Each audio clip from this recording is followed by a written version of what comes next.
ada kemudian yang menggugat bahwa keturunan atau zuriyah yang ada di tanah air ini terputus nasabnya, Kiai. Iya. Nah, sebenarnya ada apa? Apa masalah sebetulnya dengan zuriyah yang ada di Indonesia ini, Kiai? A'udzu billahi minasyaitonir rajim. Bismillahirrahmanirrahim. Tadi topik kita adalah soal keabsahan zuriyah. Nah, ini belakangan menjadi perbincangan publik. Ada kontroversi soal keabsahan zuriyah atau keturunan Nabi Muhammad SAW di tanah air. Ada kemudian yang menggugat bahwa keturunan atau zuriyah yang ada di tanah air ini terputus nasabnya, Kiai. Nah, sebenarnya ada apa? Apa masalah sebetulnya dengan zuriyah yang ada di Indonesia ini, Kiai? Jadi kalau kita membahas tentang zuriyah Nabi, itu yang pertama harus kita yakini dulu, Mbak Eva ya, bahwa zuriyah Rasulullah Shallallahu Alaihi Wasallam itu memiliki kedudukan yang istimewa di hati setiap orang yang beriman. Rasulullah Shallallahu Alaihi Wasallam juga berwasiat, berpesan kepada kita semua untuk menjaga keluarga Rasulullah. Di dalam hadis misalnya di Sahih Muslim, ketika Rasulullah Shallallahu Alaihi Wasallam bersabda, kata Nabi, saya ini manusia, boleh jadi sebentar lagi ada utusan Allah, yushiku ayyatiya rasul rabbi, akan datang utusan Allah, artinya malaikat pencabut nyawa yang akan mengambil nyawa saya. Oleh karena itu kata Rasulullah, sebelum saya meninggal, saya ingin menyampaikan kepada kalian bahwa saya meninggalkan dua hal utama dalam hidup ini. Yang pertama adalah kitabullah wa sunnatu rasulillah. Ini kita sering dengar adalah Quran dan kemudian hadis. Yang kedua kata Rasulullah Shallallahu Alaihi Wasallam itu adalah ahlu baiti, adalah keluarga saya. Udzakirukumullah, saya ingatkan kalian demi Allah agar kalian mencintai anak keturunan saya. Jadi di sini Mbak Eva, keturunan Rasulullah itu memang memiliki keistimewaan. Karena itu disebutkan secara langsung oleh Rasulullah. Yang kedua, misalnya di dalam hadis yang diriwayatkan oleh sahabat Abdullah bin Umar, Rasulullah itu bersabda, kullu sababin wa nasabin munqati'un. Semua sabab itu adalah tali persaudaraan yang digambarkan dalam hadis yang lain, kullu sihrin, semua hubungan perbesanan. Ya, wanasabin dan hubungan kekerabatan. Kan orang itu di dunia boleh jadi punya hubungan dekat itu karena dua hal. Mungkin karena hubungan darah bapak dengan anak, atau karena hubungan mertua. Ya, saya menikah dengan istri saya, maka yang asalnya saya tidak punya hubungan apapun dengan keluarga istri saya, karena pernikahan itu menjadi ada hubungannya. Kata Rasulullah, semua ikatan yang kuat ini, baik ikatan darah maupun ikatan karena sebab adanya pernikahan, itu nanti pada hari kiamat itu bubar, Mbak Eva. Suami tidak mencari istri dan istri tidak mencari suami, bapak tidak mencari anak dan anak tidak mencari bapak. Tetapi kecuali hubungan saya dengan anak-anak saya, hubungan saya dengan keturunan saya, hubungan saya karena yang perbesanan dengan saya, kata Rasulullah, itu tetap terjaga sampai hari kiamat. Jadi di sini menunjukkan bahwa kedudukan keturunan Rasulullah itu sangat mulia. Tetapi di satu sisi Rasulullah juga mengingatkan kepada anak keturunannya, mengingatkan kepada keluarganya. Ya, kata Rasulullah misalnya ya kepada Sayyidina Abbas, kepada Sayyidatuna Sofiyah, kepada keluarga Nabi, kata Nabi, saya ini tidak bisa memberi manfaat apapun kepada kalian. Artinya apa? Yang saya sebutkan sebagai pembuka pembicaraan kita hari ini itu adalah keistimewaan yang Allah berikan kepada Rasulullah. Oleh karena itu, ketiga keluarga Rasulullah ini ingin mendapatkan keistimewaan tersebut, bahkan pada hari kiamat itu juga akan dikaitkan dengan hubungan mereka kepada Allah Subhanahu wa Ta'ala. Jadi kalau hubungan mereka baik kepada Allah, menjadi orang yang soleh, mengerti tentang agama, menjaga kewajibannya sebagai manusia kepada Allah, maka nanti di akhirat itu memiliki keistimewaan yang lebih istimewa dari saya. Kalau saya nanti, mudah-mudahan kita semua Mbak Eva meraih surga, itu kita akan masuk ke dalam surga karena rahmat Allah, basisnya adalah ibadah dan ketaatan. Kalau yang ini sudah taat kepada Allah, dia juga adalah keluarga Rasulullah. Oleh karena itu juga ini menjadi amanah. Hati-hati kan, kalau nanti ada misalnya orang yang mengaku sebagai keturunan Rasulullah tetapi melakukan tindakan yang tidak diridhoi oleh Allah, keluar dari aturan dan pakem syariat misalnya, maka orang ini secara tidak langsung kan juga menyakiti Rasulullah. Dalam agama itu kata Nabi misalnya, kamu jangan mencela bapakmu. Kata orang tadi, bagaimana mungkin Rasulullah saya akan mencela bapak kamu? Oh bisa saja kata Rasulullah. Tasubbu abar rajuli, kamu mencaci bapaknya orang lain, maka orang lain tersebut akan mencaci bapakmu. Ya. Kalau saya merendahkan ayahnya Mbak Eva, maka boleh jadi Mbak Eva juga akan melakukan reaksi kan, merendahkan orang tua saya. Oleh karena itu dalam konteks ini perlu diingat bahwa orang yang memiliki darah Nabi Muhammad, keistimewaan itu sangat istimewa, tetapi di sisi yang lain ini juga mengandung tanggung jawab yang besar menjaga nama baik keturunan Rasulullah. Baik, Kiai. Tapi kalau kemudian tadi Kiai katakan keturunan Rasulullah itu mendapat tempat yang istimewa dan juga memiliki tanggung jawab yang begitu besar. Sebetulnya bagaimana kemudian kita mengetahui keturunan Nabi Muhammad SAW? Karena kita tahu Rasulullah memiliki anak laki-laki dan betul, dan perempuan sudah meninggal begitu ya. Dan yang tersisa hanya perempuan begitu, Kiai. Nah, bagaimana kemudian itu menyambung nasabnya, Kiai? Karena anak laki-lakinya sudah meninggal semua. Itu adalah hikmah yang luar biasa. Rasulullah dalam hidup itu punya anak 7, Mbak Eva. 3 laki-laki, Al-Qasim, Abdullah, kemudian Ibrahim. Kemudian memiliki anak perempuan itu 4, ya. Sayyidah Zainab, kemudian Ruqayyah, Ummi Kulthum, kemudian Fatimah.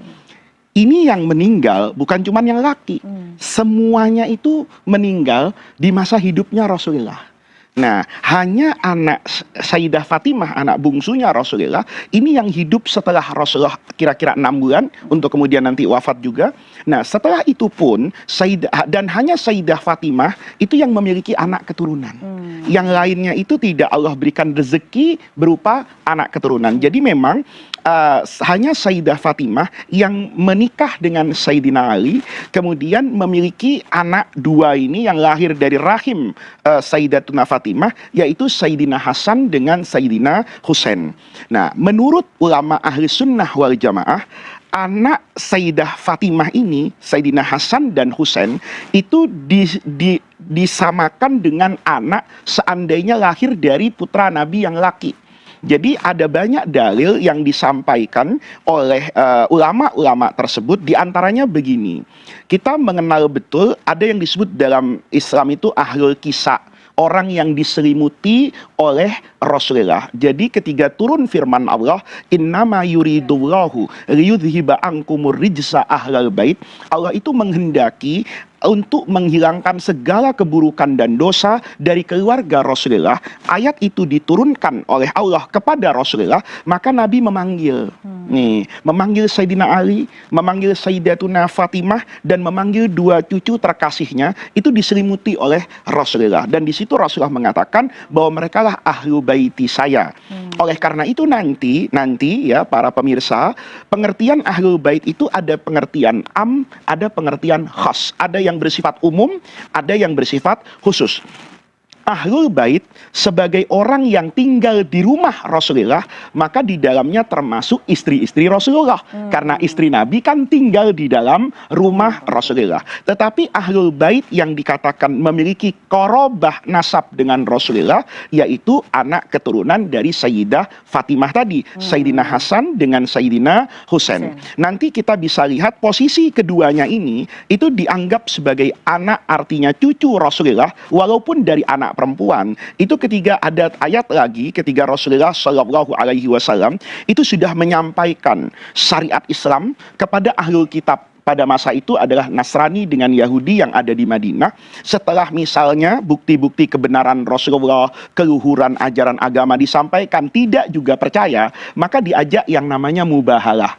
Mubahalah itu perang doa, Mbak Eva. Maka kata Rasulullah, kalau sudah seperti ini, ta'alau.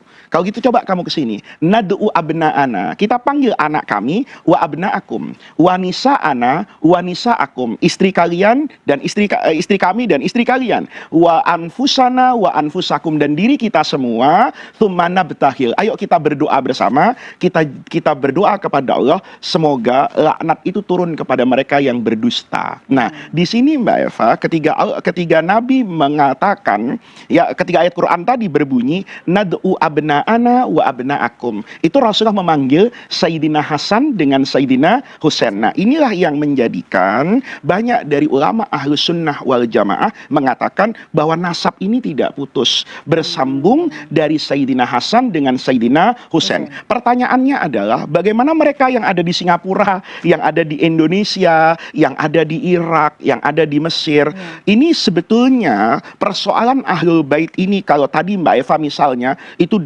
dijadikan polemik di tanah air, itu kita bisa berkaca sebenarnya dengan dunia internasional. Di dunia internasional itu ada nama organisasi. Organisasi itu seperti kalau di Indonesia itu ada namanya Robitoh Alawiyah. Robitoh itu adalah ormas, organisasi. Alawiyah itu dari Sayyidina Ali kan. Al-Alawiyin, keturunan Sayyidina Ali yang dari Rasulullah Shallallahu Alaihi Wasallam. Nah, kalau di Timur Tengah itu disebut Al-Ashraf. Ashraf itu orang-orang yang bernasab mulia. Nah, ini dicatat Mbak Eva. Tradisi orang Arab itu mencatatkan nasabnya.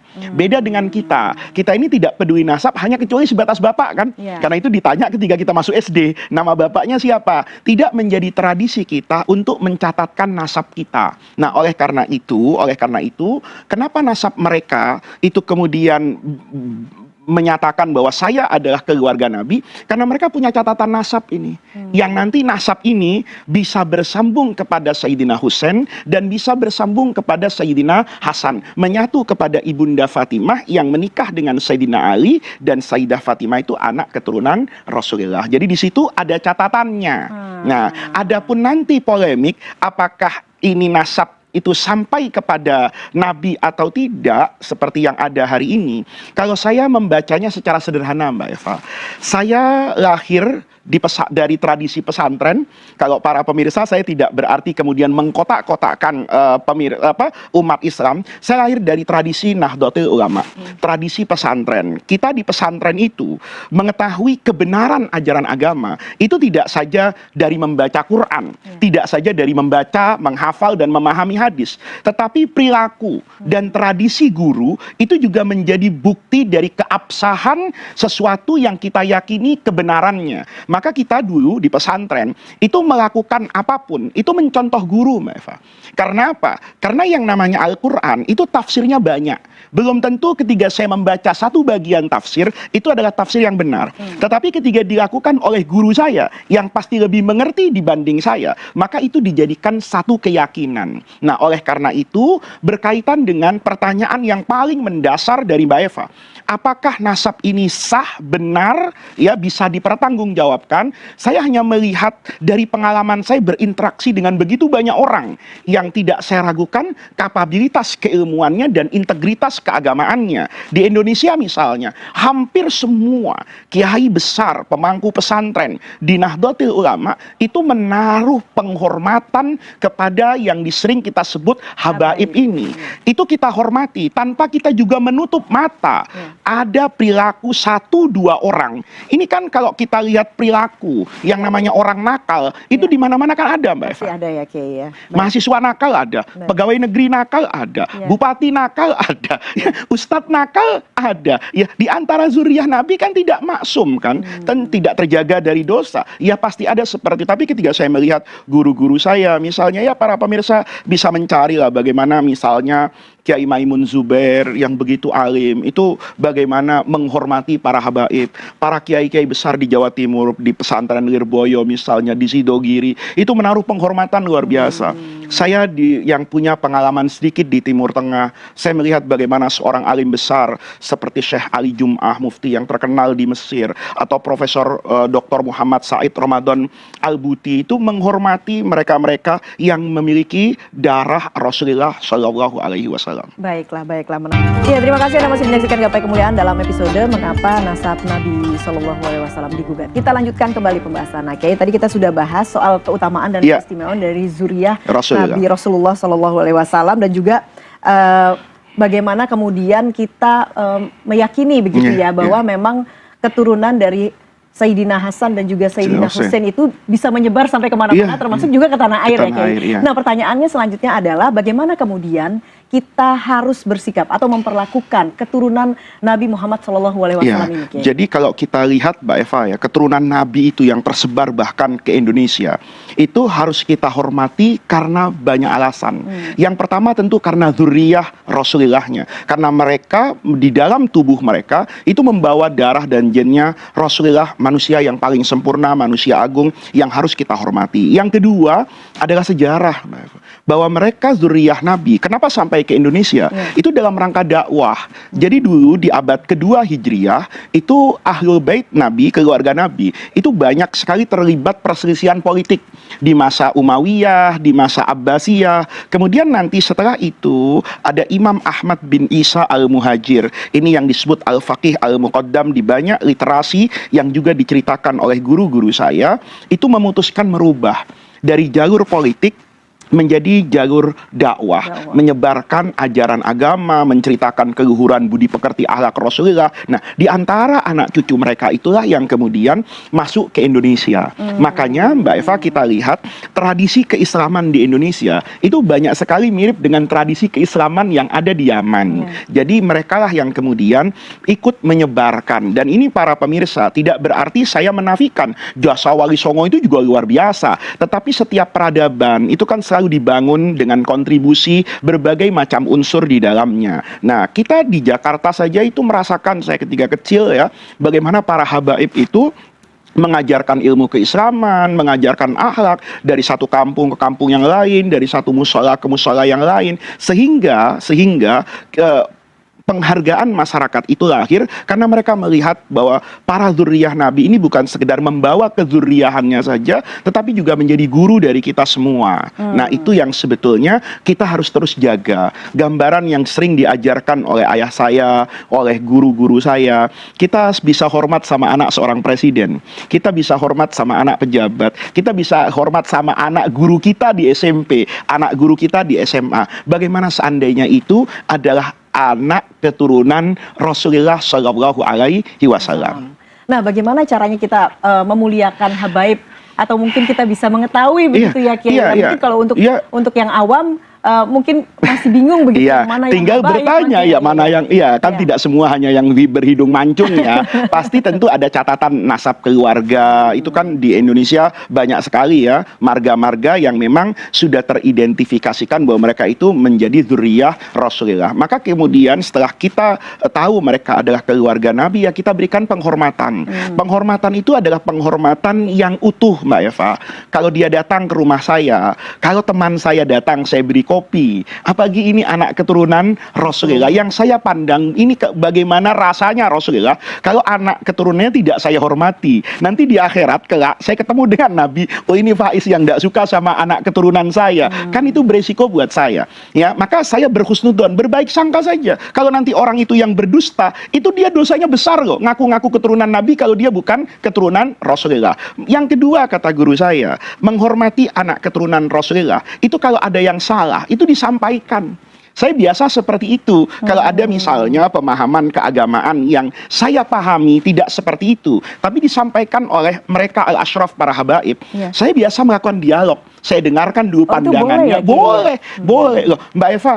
Saya cinta sama anak saya. Apa kalau kemudian anak saya salah, tidak saya perbaiki kesalahannya? Nah, tinggal bagaimana cara dan etika menegurnya. Jadi saya orang yang terdidik dari kecil itu, asal ada habaib, ayah saya bilang cium tangan. Bahkan dalam banyak nasihat ayah saya, kalau kamu punya uang, berikan uangmu. Kamu punya makanan, berikan makananmu. Kamu punya pakaian yang bagus, masih baru, belum pernah kau pakai, kamu layak merasa ingin memberikan hadiah, penghargaan, berikan. Tapi juga di satu sisi dipesan, kalau ada nanti ya doktrin-doktrin tertentu yang salah, ya itu kita juga katakan bahwa ini bukan ajaran dari kakek Anda. Kakek Anda tidak mengajarkan seperti itu, dan itu juga bagian dari kecintaan saya kepada ahlu baitin Nabi, menjaga mereka karena mereka tidak maksum ya, untuk kemudian tetap berada di jalur yang seharusnya mereka jalani. Nah itu bagaimana caranya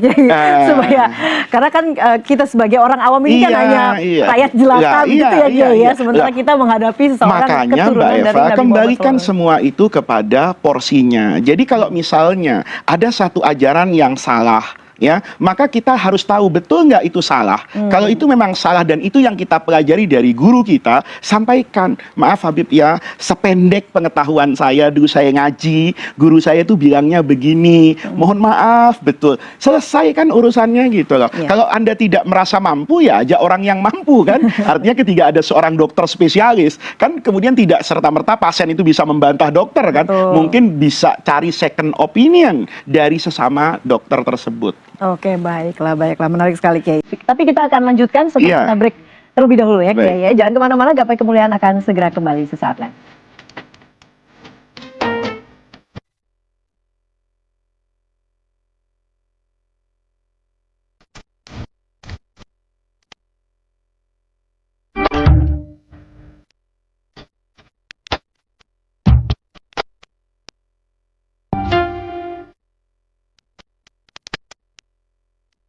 Ya, terima kasih Anda masih menyaksikan Gapai Kemuliaan dalam episode Mengapa Nasab Nabi Muhammad SAW digugat. Kita lanjutkan kembali pembahasan. Nah, Kiai, ada yang mengatakan bahwa tanpa Nabi Muhammad alam semesta ini tidak tercipta.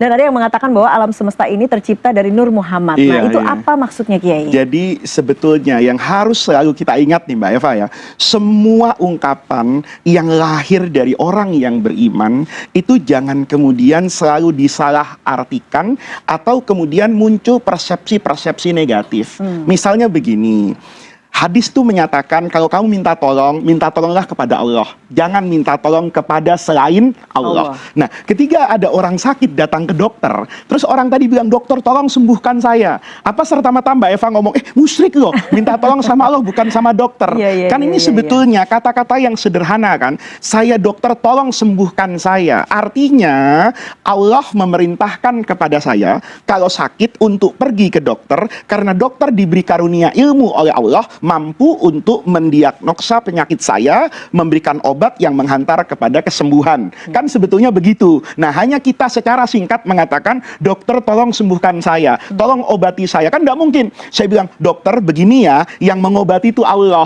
Allah memerintahkan saya. Dokternya kesel, saya banyak pasien ke pasien ini. Kan begitu kan, sesederhana itu.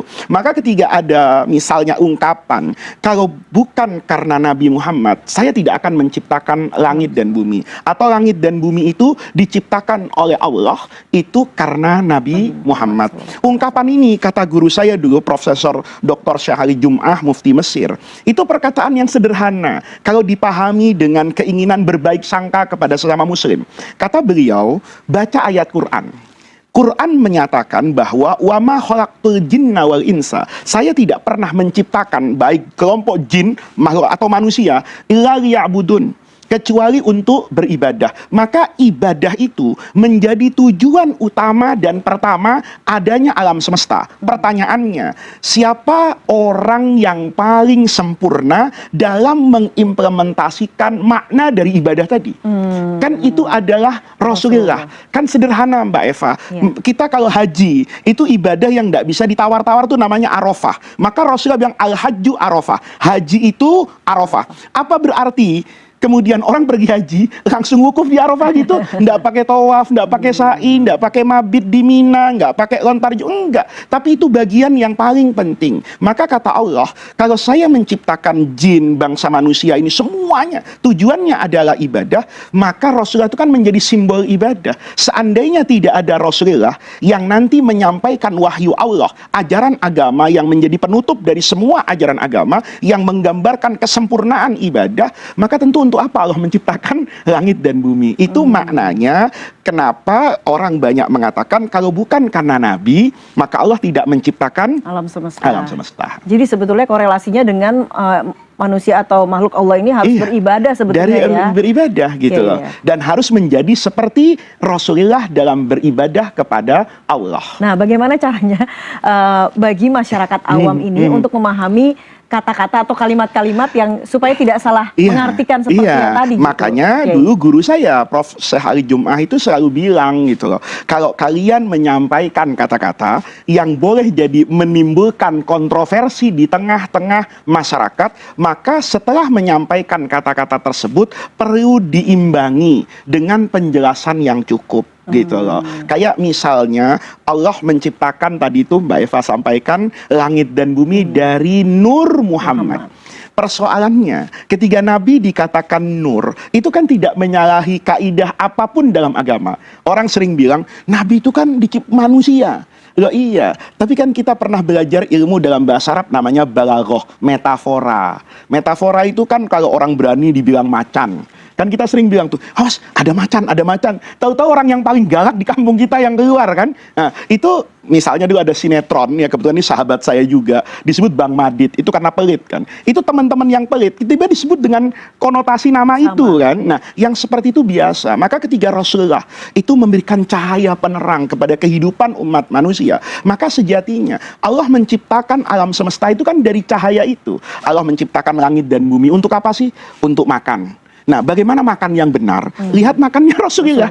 Bagaimana bekerja yang benar? Ya lihat bekerjanya Rasulullah. Bagaimana pola interaksi Rasulullah dengan binatang, dengan tanaman, dengan semua yang ada di alam semesta, yang benar itu ikut Rasulullah. Maka semua ini seolah-olah Allah ciptakan ekosistem yang utuh ini dengan pencerahan dari apa yang sejatinya disampaikan oleh Rasulullah. Baiklah Kiai. Diskusi kita untuk pagi ini sampai di sini. Terima kasih untuk segala ilmu yang sudah diberikan pada pagi hari ini. Insya Allah akan bermanfaat bagi kita semua.